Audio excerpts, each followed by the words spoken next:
The biggest problem with talking about any sort of political, geopolitical, moral, religious, or ideological issue is that there will always be people who will try to sideline the conversation. They will try to change the subject, divert the topic. They will try to completely get the conversation off of whatever it is that you want to discuss because they hate what you are saying. They hate what you are talking about, and they want to hijack the conversation. And this happens all the time.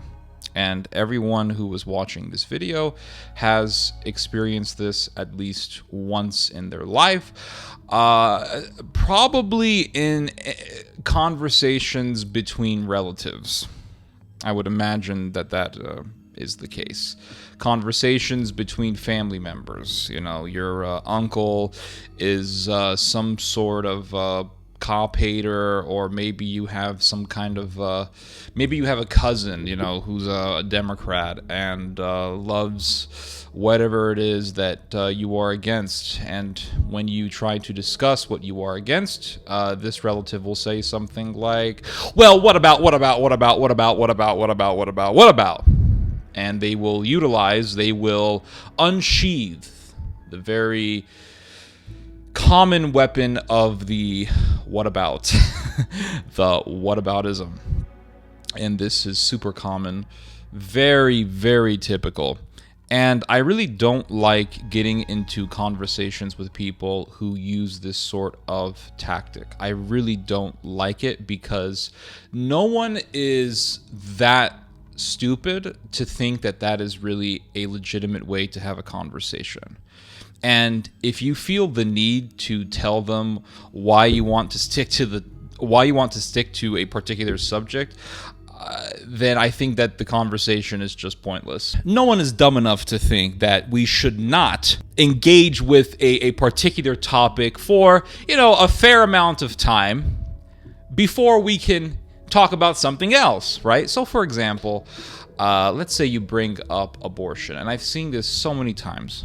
You say, I think abortion is wrong. I think abortion is evil, and I think that it's murder. I think it's wrong because you are terminating a human life, an innocent human life that has literally done nothing wrong, because this life has not even been given the chance to be born and to experience life outside of the womb. And so they will do this sort of thing. They do this so much. They'll say, if you really are pro-life, then how come you're not in favor, or how come you're not advocating for better medical benefits for single mothers and for children living in poor families? And it's like, okay, we can talk about that. We can talk about medical benefits. And by the way, I really have no problem with government-backed medical benefits. I don't really see any moral issue with it. But it's like, I'm talking about abortion and you're bringing up welfare. Okay, so how about we engage with the topic at hand? How about we talk about abortion? Don't change the subject. Let's have a conversation about the ethical problems with abortion. Let's engage with the topic of abortion. Why is abortion good in your opinion? And we can talk about why abortion is wrong. Let's engage with the topic. It really is that simple. It really is that simple. But you have people who don't want to engage with you. They want to change the topic. And before you know it, you're talking about, you're debating about welfare and government-backed Medicaid and Medicare, and you're talking about, I don't know, the death penalty or something like that. And that's another thing that people will do. Oh, yeah, this is a very, very typical trick. It's not really a trick because there's nothing tricky about it. It's just blatantly ridiculous. But this is a very common way that they will try to change the topic. They'll say, oh, you're pro-life. And how are you in favor for the death penalty? Well, yes, I am, for people who commit egregious crimes. Oh, so you're pro-life when it comes to the fetus in the womb, but you're not pro-life when it comes to people on death row. Yes, that's right. I'm not pro-life when it comes to people. In fact, I am pro-life when it comes to people on death row, because I am so pro-life. I believe that if you murder an innocent life, then you have forfeited your right to life, because life is so sacred that when you take away life from the innocent, your life should be taken away. That's how sacred life is to me. But it's like, okay, let's make these stupid false equivalencies.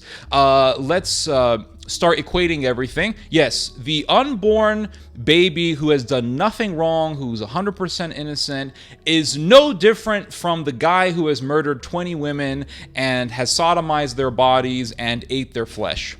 Yeah, let's make that equivalency. It's so ridiculous. But if someone is so crazy and so insane that they think that that is a legitimate argument, it is truly a waste of life to have a conversation with them. You're not pro-life if you have a conversation with them, because you're wasting your life doing so. It's not pro-life to have a conversation with such people. And there's a term for these types of people. They're called bad faith actors, right? They're bad faith. But it's so ridiculous, and people do this all the time. And this is the reason why I don't like having political discussions with people. This is the reason why. This is the most annoying thing about having conversations about any sort of issue, right? Moral, political, etc., religious. It's like if I say, hey, there are a lot of priests who are sexual predators in the Catholic Church. And then somebody comes up and says, oh, but let's talk about all of the teachers in the public education system who are sexual predators. And it's like, well, we can have that conversation, but why don't you want to engage with the reality that there are a lot of problems in the Catholic institution? Why don't you want to engage with this very, very dark reality? Why do you want to just change the subject? And if I talked about sexual predators in the public education system, would you then in turn say, well, let's talk about the sexual predators in the Catholic Church? Would you say, hey, I noticed that you're talking a lot about public education, public educators who are sexual predators, but why don't we talk about all of the priests who are sexual predators? Would you say that? No, you wouldn't. Why? Because you have a bias. Because you have a bias. And that's the thing I always ask these people. When they say things like, oh, well, why don't you talk about the predators in public education? It's like, well, if I were sitting here talking about the predators in the public education system, and I never brought up predator priest, would you be telling me the opposite? Would you be saying, hey, I notice you're talking a lot about teachers who are sexual predators. Why aren't you talking about those predator priests? You wouldn't do that because you have a bias. That's the bottom line. You have a bias, and you want, and the fact is that you don't like me talking about this issue, so you want to sidetrack the whole discussion. You want to hijack the whole discussion. That's the whole thing. And it's very bad faith. And they will sit there and just play this game. They will sit there, and it's like, if you're going to sit there and tell people that your church was founded by Jesus Christ, your church is held to a higher standard in the public education system. All right, that's just the fact.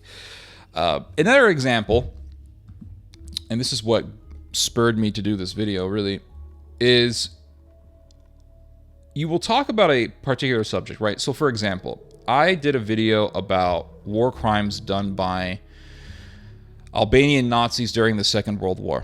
And somebody says, oh, you're talking about Albanian Nazis? Why don't you talk about the Croatian Nazis who killed far more people? And it's like, well, for one thing, I've talked about the Croatian Ustaša, the Croatian fascist who collaborated with the Nazis many times on this channel. So you can't really use that argument without sounding inept and misinformed. Another thing is, why can't we talk about both? Why can't we talk about the Albanian Nazis?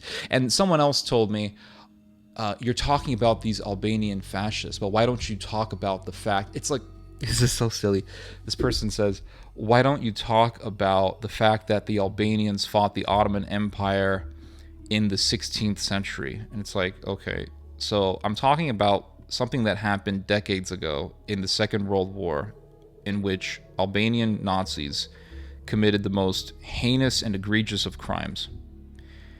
And you want to talk about something that happened in the 16th century. We can talk about what happened back in the 16th century, but why can't we talk about the Albanian Nazis without talking about what happened in the 16th century? Why do we have to bring this up? And if I brought up the Albanians who fought the Ottomans in the 16th century, would you in turn tell me, hey, I notice you're focusing a lot on the Albanians who fought the Ottomans in the 16th century, but why don't you talk about the fascists in the 20th century? You wouldn't do that, would you? Why? Because you have a bias and you don't like what I'm saying, because somehow it agitates you. Somehow it agitates your mind for some reason, because you don't like the fact that this actually happened, because you have this image of the Albanians that's not fully in reality. And so when someone brings up this very dark reality, you want to hijack the conversation and you want the person to talk about what you want to talk about. And this is what bad faith people do all the time. They do this all the time. And someone gets upset if I bring up the Albanian fascist, and they say, well, why aren't you talking about the Croatian fascist? And literally, this actually happened. When I talked about the Croatian fascists months ago, someone said, oh, the only reason why you're talking about the Croatian fascists is because they were Catholic. Why don't you talk about Orthodox fascists? And it's like, you really can't win, right? You can never satisfy everybody. That is just the bottom line. You can never satisfy everybody. And one of my favorite things to do is with these... let me rephrase this. My favorite way to deal with such people is to never respond to them. That is the greatest way to deal with any of these people, is to just never respond to them. Never respond to them. Let them cook. Let them simmer in their own frustration and their own agitation. And that's it. Because such a way of talking is not worthy of a response. Because you're entertaining them. The reason why I'm doing this video is not to respond to such people, but rather it's to tell you guys this very annoying reality of talking about politics, because I know everyone has dealt with this, and I want to let you know that you don't have to engage.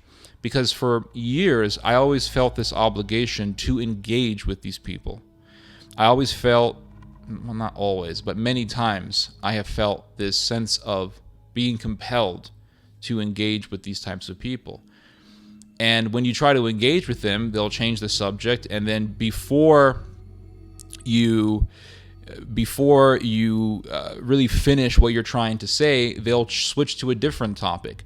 And the whole process of talking with such people is it's really dealing with someone who is constantly tying knots on a rope, and just about when you're going to completely untangle the knot, they make another knot. So right before you're about to finish untangling the knot that they created, they make another knot. And it's like, well, okay, well, let me untangle this one. And before you untangle it, they make another knot.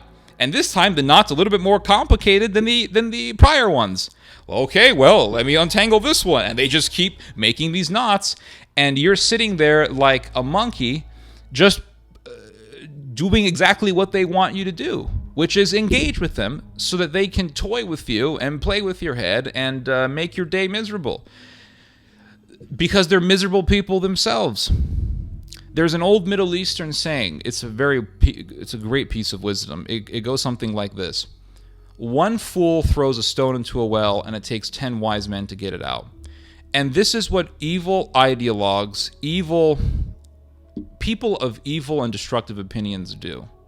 They'll just throw stones in a well, and it takes a bunch of people to get it out, and before they can get the stone out, somebody throws another stone in there. It's like, if someone comes out and says, oh, I hate all cops. and you say, well, how can you hate all cops? I mean, most cops are good people. Cops do good things every single day. And you're just giving them obvious truth, right? Stuff that's just the obvious. You don't even have to argue with it. It's as crazy as trying to argue whether or not the sky is blue. You know, it's that crazy. And that is actually what evil people do. Evil people want you to argue the obvious. This is another thing that I've noticed. And it's actually something that's very odd. This is the funny thing. What I just told you guys, that evil people want you to argue the obvious. They want you to debate whether or not something that is obvious is obvious. This fact is obvious, and for some reason, very few people actually pick it up. Very few people. It clicks in very few people's heads that these people just want you to argue the obvious. It's like, wait a second. They want me to argue the obvious. Why the hell am I engaging with someone who wants to argue about something that's so obvious, that's so right there in front of you? It's like this old, not really old, but it's like this analogy that I heard one time. It was like it's like the monkey and I'm trying to remember what it was. The monkey and the snake. Let's just say, I forgot exactly which animals, but let's just say monkey and snake for argument, for the sake of telling the story. Monkey and a snake are arguing, and the snake says something like, the sky is not blue, it's green. And the monkey's like, what are you talking about? Of course the sky is blue. He's like, no, actually it's green. It's like, no, it's blue. Actually it's green. Well, no, it's blue. So then the snake goes to the lion. You know, the lion is the king of the jungle.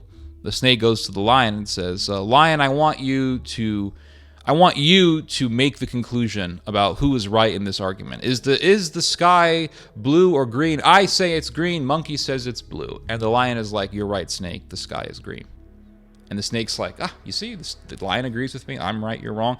And the snake leaves feeling satisfied. And the monkey's like, why in the hell did you agree with them? And the lion is like, because it would be stupid to debate with them. When you're debating with someone who wants to argue about something that's so in your face and so obvious, you are actually the fool for engaging with that person. So I'm going to say that the snake is right, but I'm going to tell, just to get him out of here, but I'm going to tell you that you're a fool and you're the one who's actually more in the wrong because of the fact that you know the truth is obvious, yet you choose to debate it. And this is the biggest problem. When we start arguing over the obvious, we're already on the road to perdition. We are on the road spiraling down towards something that isn't good, something that is destructive. If we have to argue the obvious, that means that there are enough people who are bad faith enough to want to argue over the obvious. Like, what is a woman? I mean, something so obvious, right? If you're born with female parts, you're a woman. Bottom line, you are a woman. And you have people come out and say, well, that's not always true. This person was born with male parts but wants to be a woman, so this person's also a woman. It's like, well, no, that person's not a woman. That's a man. Oh, no, it's a woman. No, that's a man. No, that's a woman. And you're engaging over the obvious. Why? Why are you wasting your life arguing over something that is so blatantly true? The fact is that if you're born a woman, you're a woman. If you're born a man, you are a man. And if someone wants to alter reality, why do we pay attention to them? And the fact that we are having a debate over this means that there's something wrong with the whole society. Because if you have like a small handful of people arguing for something so crazy and so delusional, we'll just we would just put them in the crazy house and say, these people are freaking crazy, and that's it, done.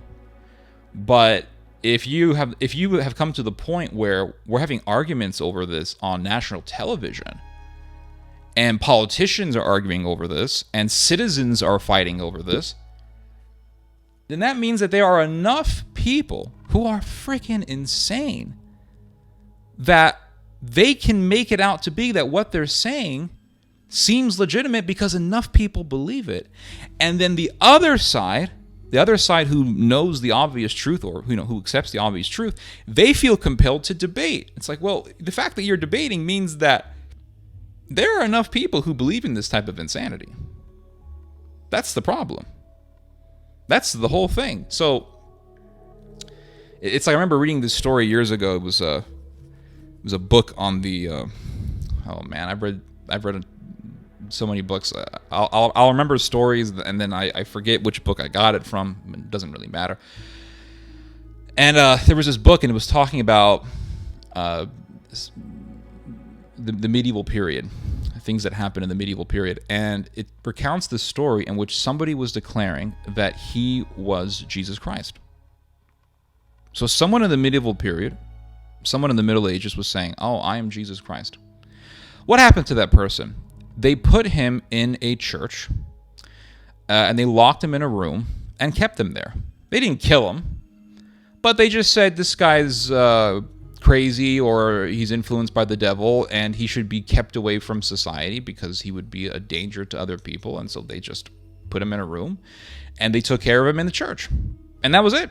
And no one had to hear his nonsense. No one had to hear his nonsense. But if you have a guy who comes out and says that he's Jesus Christ, and you have 1 million people who believe him, that means that you have enough people to spread his message, which means that you have a very high prospect that that cult would get more recruits and would grow. And that group could become very dangerous for the rest of society. So my point is that if the loons are just a small number, they're not a threat. No one's going to be arguing about whether or not they're right. But if you have enough loons who are spreading their looniness, it's going to become a national debate, which means that there's a serious problem, right? There is a tumor somewhere in the body politic. So yeah, I kind of went off into a slightly different subject, but it's all really overlapping at the end of the day. But this is something that I just, that's been in my mind and I want to express. So here's the video. Hope you guys have learned something. Hope you guys have enjoyed this video. You guys just heard some theology. God bless.